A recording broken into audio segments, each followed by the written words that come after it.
अस्सलाम वालेकुम स्टूडेंट।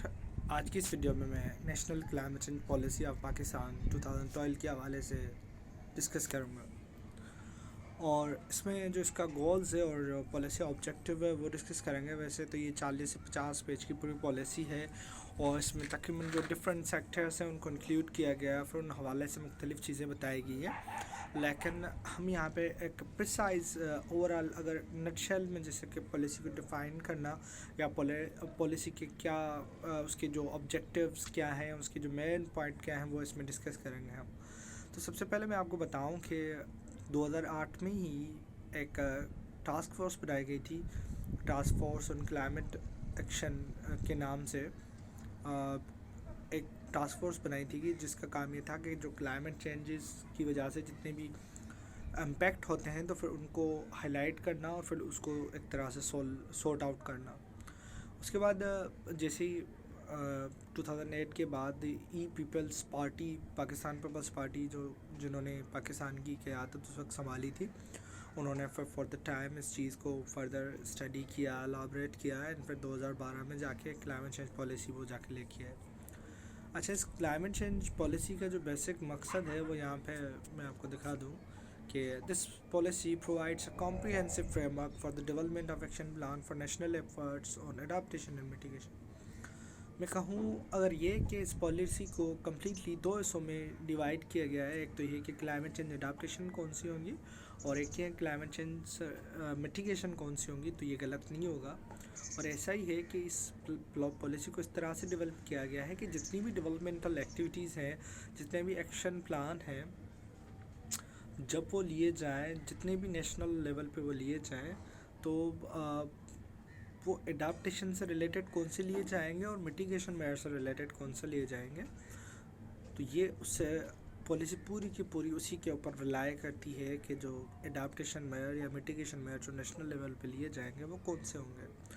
ज़ाहिर बात है, जब हम बात करते हैं क्लाइमेट चेंज की तो यहाँ पे मैं आपको थोड़ा सा एक फ्लैशबैक दे दूँ कि क्लाइमेट चेंज बेसिकली किसे कहते हैं।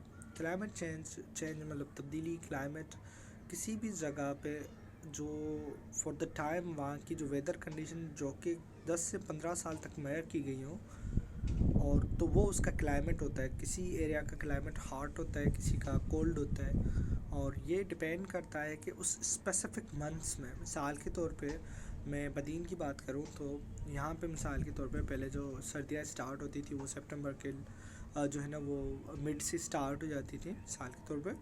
तो अब अगर ये जो सर्दियाँ स्टार्ट हो रही हैं अक्टूबर के मिड से, तो ये जो चेंज ऑफ शिफ्ट है, चेंज ऑफ कि एक जो सितंबर में स्टार्ट होने वाली थी अब अक्टूबर में हो रही है, वो भी मिड में या लास्ट में, that is called as climate, the change in the climate.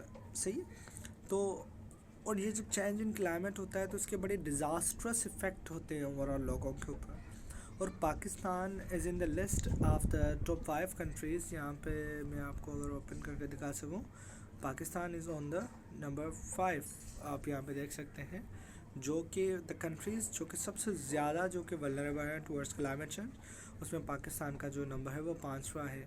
ये ओवरऑल जो दिया गया है कि जो डिज़ास्टर्स इवेंट हुए, जैसे कि 1999 से 2018 के दरमियान पाकिस्तान में 152 ऐसे एक्सट्रीम वेदर के इवेंट हुए, जिनकी वजह से बहुत ज़्यादा लॉस भी हुआ इकोनॉमी का और बहुत ज़्यादा डेथ भी।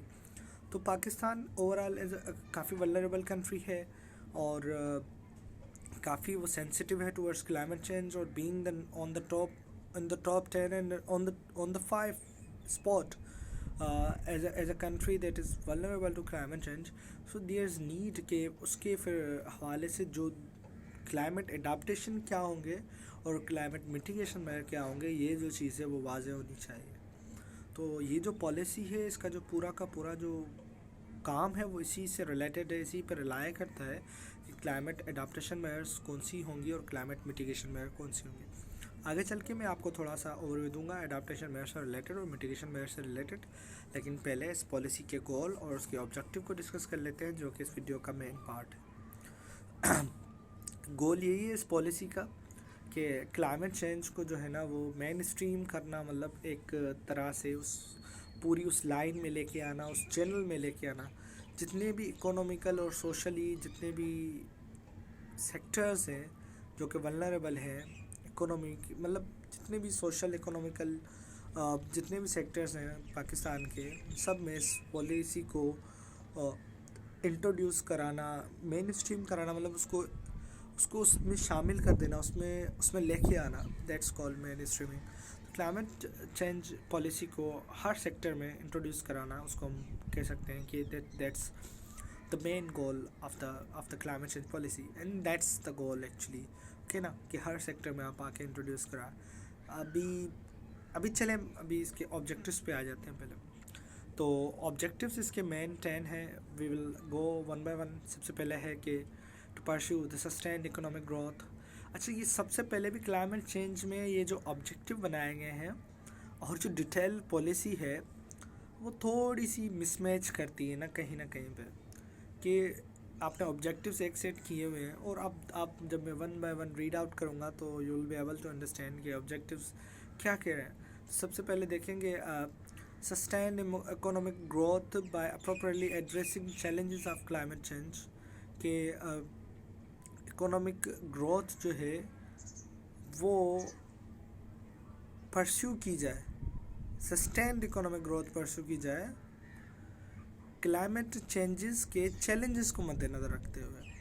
तो यहाँ पे भी पाकिस्तान ने सबसे पहले दरअसल रखा है, तो इकोनॉमी को रखा है पॉलिसी ने, कि इकोनॉमिक ग्रोथ सस्टेन्ड परस्यू की जाए by addressing the challenges of climate change के क्लाइमेट चैलेंजेस को मद्देनज़र रखते हुए हमने ये तरक्की करनी है।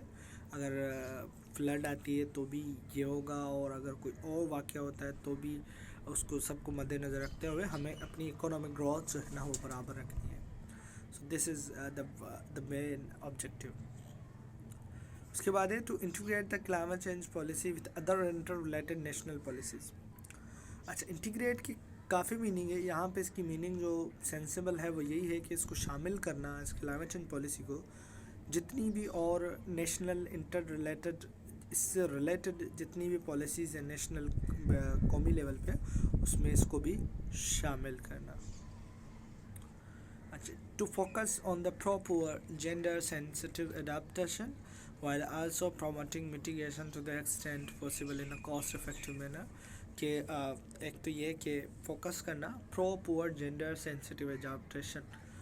अब यहाँ पे इस टर्म को टेक्निकली डिफ़ाइन करना, जितनी मेरी जो थिंकिंग है कि आई डोंट नो कि उन्होंने क्या कंसीडर किया था जब ये पॉलिसी बन रही थी।